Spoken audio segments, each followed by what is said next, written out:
जी हाँ दोस्तों, क्या आपको भी म्यूजिक इंडस्ट्री में अपना नाम बनाना है? क्या आप भी चाहते हो कि पूरी दुनिया आपको जाने और समय समय पे आपकी गांड मारे?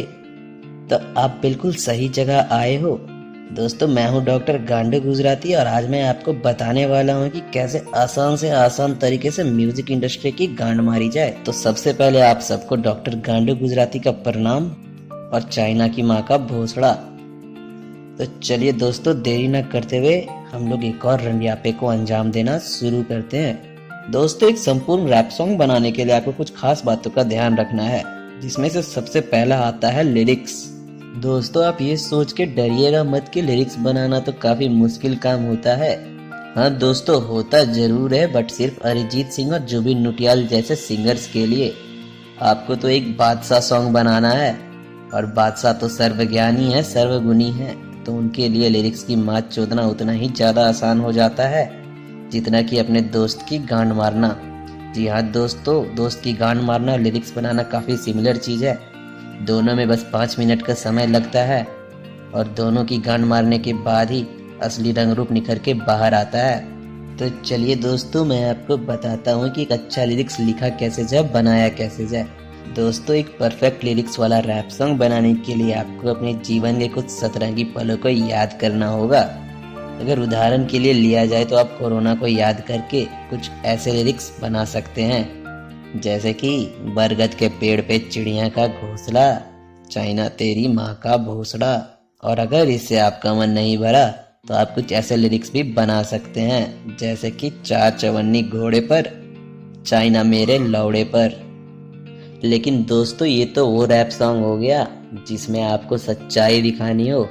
लेकिन दोस्तों, अगर आप इससे हटकर कुछ बनाना चाहते हैं तो आप किसी लड़की के तारीफों के पुल बांध सकते हैं, जैसे कि तेरी मम्मी, तेरे पापा, तेरे भैया, तेरे चाचा, तेरे मामा, तेरी दादी, तेरी जीबी रोड वाली मामी, सब रंडीबाज हैं। दोस्तों, अगर एक और लिरिक्स के टाइप की बात करें तो आप अपने बारे में फेंक सकते हैं, और मैं आपको यकीन दिलाता हूँ कि आपका फेंका हुआ कोई भी नहीं लपेटेगा। भले ही आप फेंकते फेंकते ये ना फेंक दें कि क्लब में तेरी सरकार बना दूं, टेबल को तेरी बार बना दूं। वैसे तो हूँ बीरबल, पर आज रात लौड़ा के सरकार बना दूं। जी हाँ दोस्तों, मैं आपको एक बार फिर से यकीन दिलाता हूँ कि ऐसे चुदे हुए लिरिक्स के बावजूद भी आपको ये कोई नहीं बोलेगा कि चल बहन के लौड़े, अब तो ध्रुव राठी को समझदार बना के दिखा। जी हाँ दोस्तों, मैं आपको ये बात लिखित में दे सकता हूँ कि nobody will give you a fuck। दोस्तों, फक से याद आया कि आपको लिरिक्स लिखने से पहले श्री उमर अकमल को अपना गुरु मानना ही पड़ेगा।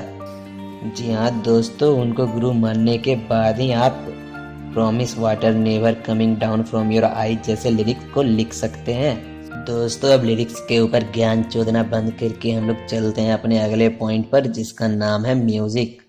जी हाँ दोस्तों, म्यूजिक वो चीज है जो रांड को चांद बना सकता है, सूखी टट्टी को पापड़ी चाट बना सकता है। जी हाँ दोस्तों, इसलिए आपको एक अच्छी म्यूजिक, एक अच्छा बीट ढूंढना बहुत जरूरी है, क्योंकि दोस्तों, आपकी छछूंदर सी आवाज का मेक ओवर अगर कोई कर सकता है तो वो सिर्फ एक अच्छा म्यूजिक है।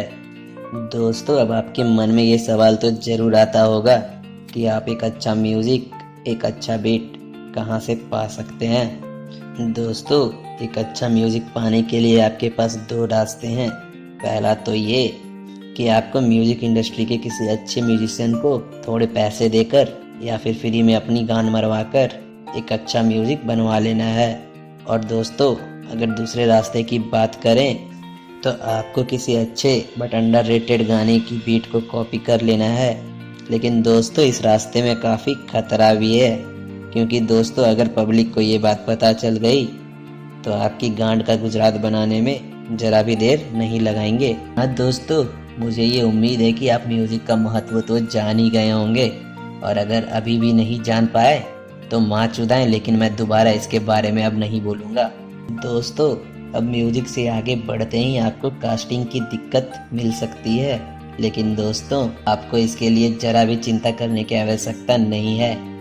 आपको बस इंस्टाग्राम से एक तड़कता भड़कता माल उठा लेना है, जिसमें कुछ ऐसी खूबियाँ होनी चाहिए जैसे कि आपकी मॉडल को मस्त गांड हिला हिला के नाचना आना चाहिए। उसे छोटे कपड़े पहनने में कोई दिक्कत ना होनी चाहिए। उसकी फिगर के सही होने के साथ साथ पाठ पुर्जे भी कमाल होने चाहिए। और उसे कम से कम तो गांड चाट के सफ़ेद करने की एक्टिंग में महारत प्राप्त होनी चाहिए। और दोस्तों, अगर आपको ये सारे गुण किसी एक इंडियन लड़की में ना मिले तो आप किसी विदेशी गोरी को भी उठा सकते हैं। और अगर आप ये सोच रहे हैं कि किसी विदेशी लड़की को हिंदी तो आती नहीं है, तो आप फालतू में अपना समय बर्बाद कर रहे हैं दोस्तों। क्योंकि दोस्तों, उसे हिंदी आए या ना आए, गांड मटकाना बस आना चाहिए। जी हाँ दोस्तों, अब मेन मॉडल के बाद नंबर आती है बैकग्राउंड डांसर्स की। तो दोस्तों, बैकग्राउंड डांसर्स का चयन करने के लिए आपको बस ये ध्यान में रखना है कि वो आपकी मॉडल के साथ गांड एक परफेक्ट सिंक में हिला सकते हैं या नहीं। बाकी किसी भी चीज़ को देखने की ज़रूरत कतई नहीं है, क्योंकि दोस्तों उनको वीडियो में ऐसे इग्नोर किया जाता है जैसे कि रोड पे चौदम पट्टी करते हुए कुत्तों को। दोस्तों, अब कास्टिंग के बाद नंबर आता है प्रॉप्स का और वीडियो में दिखाए जाने वाले सामान का। तो दोस्तों, अगर मेरी बात माने तो आपको गांड भर भर के फेकनेस दिखानी होगी, जैसे कि महंगी कार, सोने के जेवरात, आईफोन्स, महंगा घर और दोस्तों मनोरंजन बैंक ऑफ इंडिया के नकली डॉलर्स, जिसे आप अपनी मॉडल पे फेंक सको। लेकिन दोस्तों, मैं आपको एक बात बता दूं कि ये सब के बाद भी आपको खुद को 30 मार्का और पब्लिक को चूतिया तो बिल्कुल नहीं समझना है। क्योंकि दोस्तों, ये पब्लिक है, ये सब जानती है। ये जानती है पंजाब में तो लंड, पूरे इंडिया में डॉलर्स कहीं नहीं चलते, जो लौड़े की बाल की तरह आप उड़ाए जा रहे हो। जी हाँ दोस्तों, बस इतना ही सीखना है आपको। और लीजिए, आपका एक बादशाह रैप सॉन्ग तैयार है। मुझे उम्मीद है कि आप समझ गए होंगे कि एक बादशाह रैप सॉन्ग का निर्माण करना कितना आसान होता है। तो दोस्तों, आप मुझे कमेंट में बताएं कि कैसा लगा आपको ये अनोखा ट्यूटोरियल सेशन। अच्छा लगा तो कमेंट में बताएं, और बुरा लगा तो अपनी माँ चुदाएं। और इसी के साथ डॉक्टर गांडू गुजराती आपसे अलविदा मांगता है। मिलते हैं किसी और ट्यूटोरियल सेशन में, तब तक कहीं और जाकर बकचोदी मचाएं। जय हिंद, वंदे मातरम।